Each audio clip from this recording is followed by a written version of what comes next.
Hello and welcome to another episode, the second episode of the De-Stress podcast with me, Dr. Amanda. This podcast is where we talk about the impact of stress on our lives and our health. Often the impact of stress is underestimated, it's played down, but it has massive impacts. It's not really possible to completely avoid stress, but it is possible to manage it and to thrive and enjoy life despite the stress that we experience. Here we speak with experts and also everyday people about their stories with stress and also share with you practical tips on how you can manage stress as well. If you listened to last week's podcast, you know that I had an amazing guest, Joanna Daniel, and we both shared our stress stories. This week is part 2 of that, where we talk about therapy and how essential it is to managing stress. So I hope that you enjoy. If you want to follow along, remember that you can follow me on Life with Dr. Amanda on Instagram and also on YouTube where this is uploaded. And if you are watching, know that you can also listen to this podcast on our podcast platforms, Apple Podcasts and Spotify. And that's under De-Stress with Dr. Amanda. Thank you and enjoy the episode. Okay, hello everyone. Welcome to another episode of the De-Stress podcast. If you noticed, I'm here again with our lovely guest from last week's episode, Joanna Daniel. If you missed last week's episode, we spoke all about our own stress stories and gave some really good tips on, acknowledging the stress and how to move forward. But today, we are talking again about stress, of course, but in particular about therapy and where therapy comes into the stress management cycle. So I know you introduced yourself last episode, but Joanna, if you don't mind again, just giving us a brief introduction to you and then we can get into the meat. So hello, everyone. I'm Joanna Daniel. I'm a trauma-informed counselor. I live in the UK. I am founder of Wounds to Scars, where we work with adult survivors of childhood trauma and women who experience abuse. We do that through conferences and courses. We like to provide a safe space for people to heal.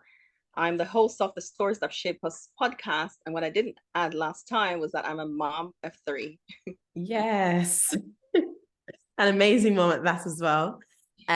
So I will start. The reason why I wanted to do an episode about therapy is because for me, therapy has been so instrumental in terms of me healing from burnout, anxiety, depression, the effects that stress had on my life, still has. And I found it, the thing is, as you guys know, I'm a doctor, I'm a GP. And so I see people with mental health issues every single day. I don't think there's a clinic that I've done where I've not had somebody come in with some kind of mental health issue.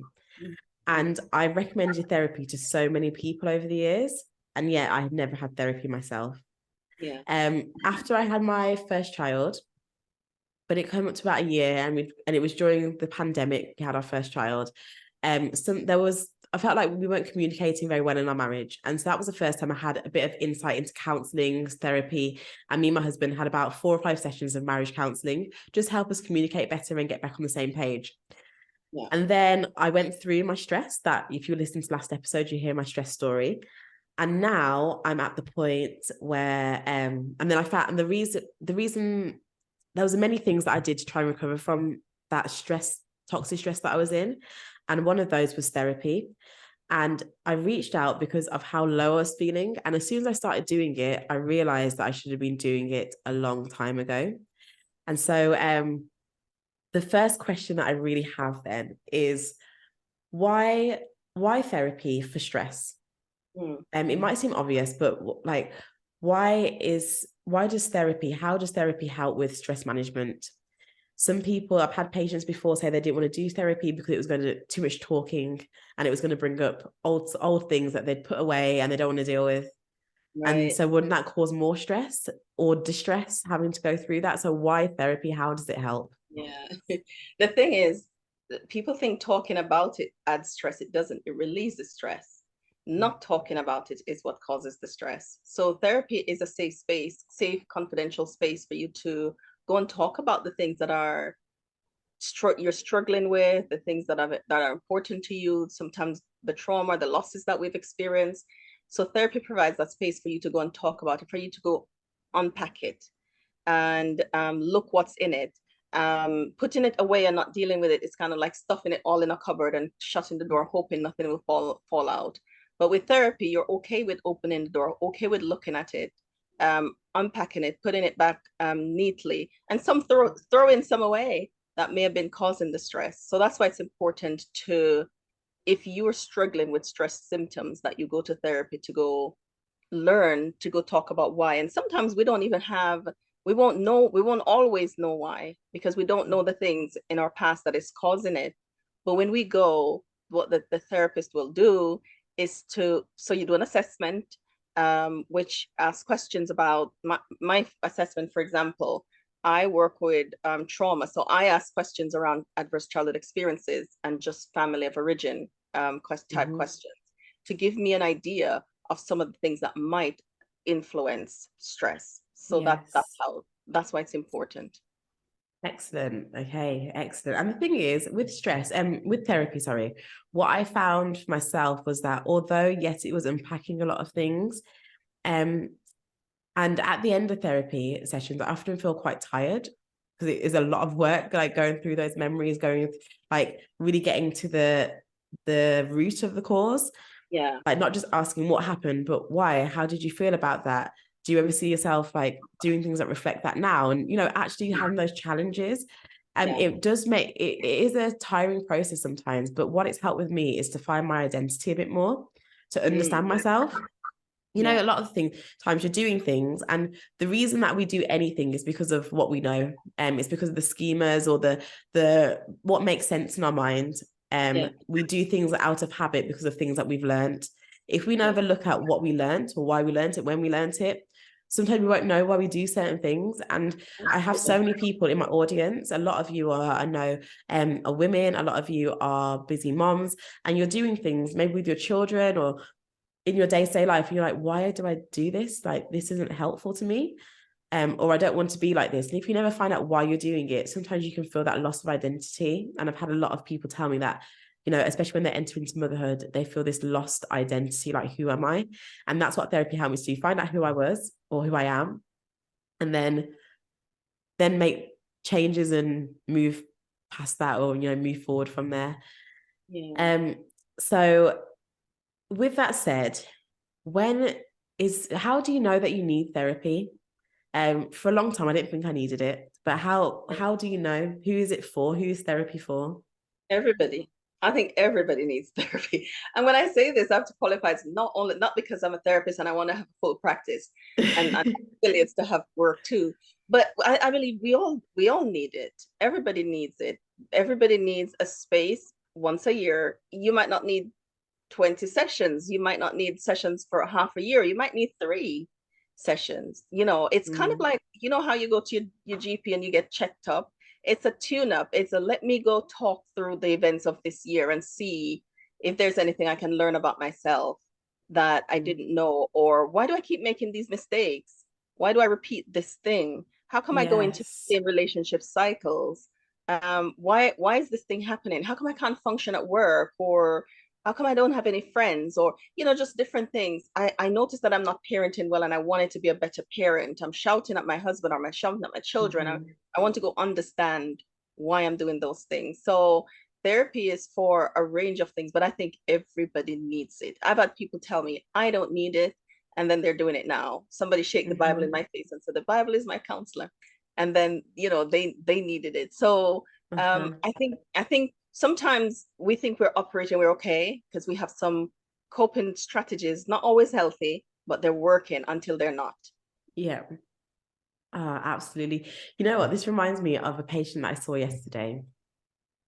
She came in because she has arthritis, and she was a new patient at the practice. And when she went to go see the nurse for her new patient check, the nurse said to her, "Oh, you should probably get your arthritis checked. Go in and see the doctor, make an appointment." So she came with her daughter and said, "So how are things? Tell me about the arthritis, the pain, the mobility." And she said to me, "Yeah, absolutely fine. I gave her an explanation of what arthritis was and what we can do for arthritis and signs that you need, more help. So if the pain is getting worse or it's affecting the way in which you're living, you know." She's like, no, it's fine. If I need to, I'll put some ibuprofen gel on, and I just get on with things. I'm absolutely fine. No problems at all. And their daughter goes, "But mom, when was the last time you had a bath?" And she's like, oh, no, I don't have baths anymore. I'm like, why don't you have baths? I can't climb into the bath, so I just have showers now. Okay, then. Oh, And she's like, and mum, like, what happens, when you've stopped when you're cleaning the kitchen, like how do you clean the kitchen? And she's like, oh, I can't bend down anymore. So I've bought this broom and I use it so it's like an upright one. oh And then wow. and her daughter was like, so mum, this is what the doctor's saying. If it's affecting your day-to-day life, you need to have some more help. And she's like, oh, but it's not like I still do everything I need to do. I'm like, but you stopped having baths and you can't bend down anymore. And yes, you've found all these ways to adapt and cope, which is fine. That's what you got to do for survival sometimes. Mm. But we don't always need to adapt everything. Sometimes we can deal with the problem. Like if you're Yeah. getting that much knee pain and that much hip pain that you can't get in the bath, maybe we should do something about the knee and Mm, hip pain mm, mm, rather than mm. just doing that. And I think with therapy, a lot of people say, I don't need it because I get on and do what I need to do. But sometimes we're making adaptations or coping mechanisms that are limiting us rather than dealing with. That's it. And it's narrowing your life, and you don't realize that it is. That it's your life is Mm-hmm. shrinking more and more and more until it can't shrink anymore. And I always say to people, go to therapy before the breakdown, because it's really hard to get back from one. And some people Mm-hmm. don't get back from one. So that's what we do. We adapt and shrink, shrink, shrink, adapt. And sometimes people are in that stress and they're in that stressful place. They're coping. They want the help now. They can't get it Mm-hmm. now. The help is available 2 weeks time, but the stress is not as high in two. So they go, oh, Yeah. I don't need it anymore. But the pattern returns. The Mm-hmm. pattern is happening. So when you see that pattern happening in your life, because what will happen is the pattern may come every 2 months before, and you realize that, okay, it's every 2 months. I can cope, Mm-hmm. but then it becomes every 3 weeks, and then it's every week, Yeah. and then it's twice a week, and now it's really urgent. You need to Mm-hmm. get help. So I believe everybody needs therapy. However, everybody might not be able to afford it, can't do it right now. But if Yes. if you can, then I suggest that if you're struggling with anything and you're worried, things are happening in your life, get a therapist. Sorry, guys. Absolutely, get a therapist. When somebody goes to therapy, obviously there are lots of different types of therapy. You said about having an assessment, but um, is there ever any tips or things that you tell people to prepare them for therapy and like what they would expect when they would go?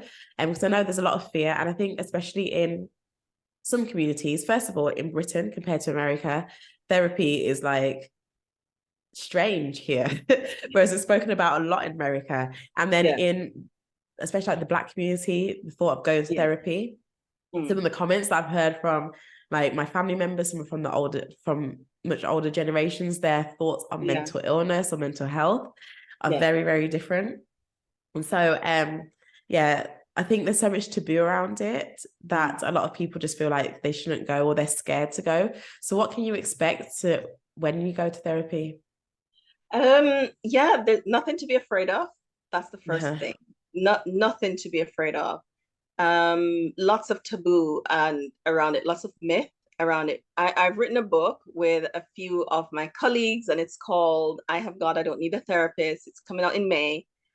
Oh, I'm Trying to break excited to read this. trying to break down some of these stereotypes and myths that we have around therapy and kind of normalize it for people. So there's nothing to be afraid of. That's one. It's just a person like me that you're coming to Mm-hmm. talk to, because it's talking therapy, right? So we're just talking, we're asking questions. It's not trick questions, but what I'd say is sometimes people are afraid, like, what if confidentiality is one thing that people worried about. So we Yes. have to be confidential, that we can't, otherwise we get in trouble with our registration bodies, right? So that's one thing. Or if you're worried about confidentiality, find somebody that you'll never see again, that you'll never have to talk to. So when you go, you'll meet someone, and they will work to make you feel very comfortable being there, regardless of the subject that you're going to talk about. Mm-hmm. So that's the first thing. But you might want to do some research before you go. So sometimes they think about, what do I want and who do Yes. I want. Sometimes I'll have clients that says, I I'm going to paraphrase, basically, I don't want you to be soft with me. I want you, and Mm-hmm. I'm like, no problem, because that's what I do. I love it. Mm-hmm. So I don't want you to be soft with me. I don't want you to be gentle with me. So basically, I don't want a person-centered approach. So it's really important. So maybe research therapy before you go. Mm-hmm. Type it in Google, types of therapy. And so you'll know when you go, if somebody says, I'm purely person-centered, you know that you're doing most of the talking. They listen a lot. They do some reflecting, but really you're going to do the work, which is your life. Mm-hmm. So you should do the work rightly. But a person-centered therapist operate very different from somebody who's integrative. I'm integrative, so I don't use one model. I Mm-hmm. use whatever is going to be good for the client in that moment. But there Yeah. are people who are like CBT only. So they'll use only cognitive behavioral therapy. There is rational emotive behavioral therapy. There's solution focused therapists. There are different types. Mm-hmm. So you might go to one person working in one model that didn't quite work for you, and you said therapy didn't work. But Yes. not because it didn't work, it's the model that didn't work for you. Or you might go to somebody who they have the right model, but you and them just don't match. Yes. And it doesn't mean that therapy doesn't work. It's just like you and that person just did not. uh, I'm a good counselor. I do great work. I'm not, Mm-hmm. it's not like showing off, but from my clients, but I'm not for everybody. Mm-hmm. I'm not for everybody. I won't work well with everybody, and everybody won't work well with me. And so if I'm working with somebody and I sense that, I try to wrap things up. Sometimes I'll refer them on to somebody else, especially if there's something specialist Yes. that needs to be dealt with. And I know that I'm not specialist in that area. I'll suggest somebody who might be specialist in that area. Or the client might pick it up before me and never return. So Yeah. some of those things, if those things happen and you think, I'm not going back to therapy because it didn't work, it might be the therapist wasn't yours, you didn't have a good match. It might, nothing's wrong with them, it just means that they're not for you. Or Yes. the model that they use might not be for you. And so you Mm-hmm. want somebody else that you connect with, and they use the model that works for you. So Yeah. just research those things. Ask That questions. was the yeah. That was Sorry. something I was gonna hit. I was gonna talk about because you won't always match it with like finding a therapist is not that simple. It's not that easy. Think about finding the right workplace for you, finding the right partner for you. This is the therapist is someone that you're gonna be sharing, some of the most personal things with, Yes. and making sure that you gel with that person, you feel comfortable with that person is really important. When I went into therapy, and some people actually, I think it's important to realize that the therapist that's right for you might not always be who you expected, True. and to be open to it. So I always thought if I go to therapy, I need to have a Black Christian woman.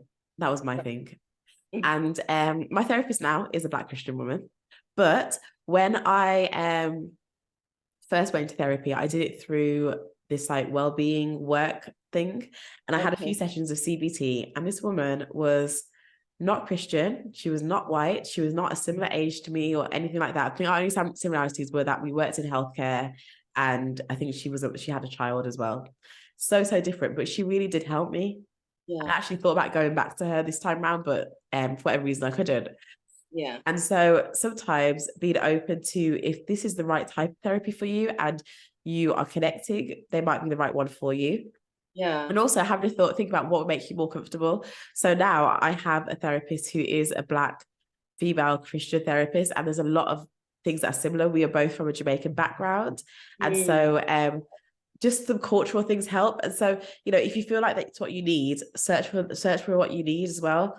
The Absolutely. demographics of your counselor, your therapist is important sometimes to take into consideration. Absolutely right. I mean, my first counselor was a white woman, very middle class, and she was nice, but I didn't know enough. I was just training. I was Yeah. doing history, and I didn't know enough that okay, so nice doesn't work for me. I need Uh-huh. to go a bit deeper than that. But it worked for the time, and I stayed a year with her. My Mm-hmm. grandmother passed at that time, and I needed. There's so much I learned about myself in that Mm-hmm. year. So when it was time for me to go again, I knew I needed somebody who understood my context. That Yes. means I'm a Black woman from Jamaica Uh-huh. and I'm a Christian woman. I needed somebody that I could talk about that layer with without having to explain it, without being afraid. And funnily enough, it was a white, very middle class male. So we connected so Exactly. well though, because we Yes. lived in the Caribbean. And he was amazing. I said lots of people to him. So, but that worked for me Uh-huh. because I checked that out when I Mm-hmm. went. I checked it out. Like, can you understand me? Because I wasn't Uh-huh. about to stay there if he couldn't. So he told me, yes, this is where I've lived, and I'm like, okay, good. So when I say something, I didn't have to explain it, and I needed that space where I could just say without having to explain myself. And so, as Amanda said, if that's important to you, find somebody who can understand your context. They're people. Yes. Yeah. And the thing is, and it's fine to like not fire, but like go to a different therapist. Absolutely. Absolutely fine. Absolutely. I've gone through Absolutely. like this time now. I had a session with one therapist, and I was like, no, no, not working. And so then I went to another therapist, and I found the one that I have now, who I think is amazing. But like, it's okay. And you've heard this now from a therapist, from a counselor who said that this is we know that they know not every time you will gel with the right person. And Yeah. so moving on and finding another person, it's not going to destroy them, or this is part of their job as well, understanding that. And Yeah. so don't be fearful about doing that, moving where it is appropriate for you. Yeah, absolutely. Because it's your space and it's your time. It's your financial investment. And even, about the money, it's your time and that's priceless. Yes. And so this space is for you. So find somewhere where you can go relax into and you can Mhm. just be you. Yes, absolutely. And the last thing I wanted to just talk about is you've hit it on there. A lot of people say about the financial commitment to finding therapy. And it was good that you said sometimes you don't need to have 20 sessions or 40 sessions. You can just need 2 or 3. Maybe you can save up for that.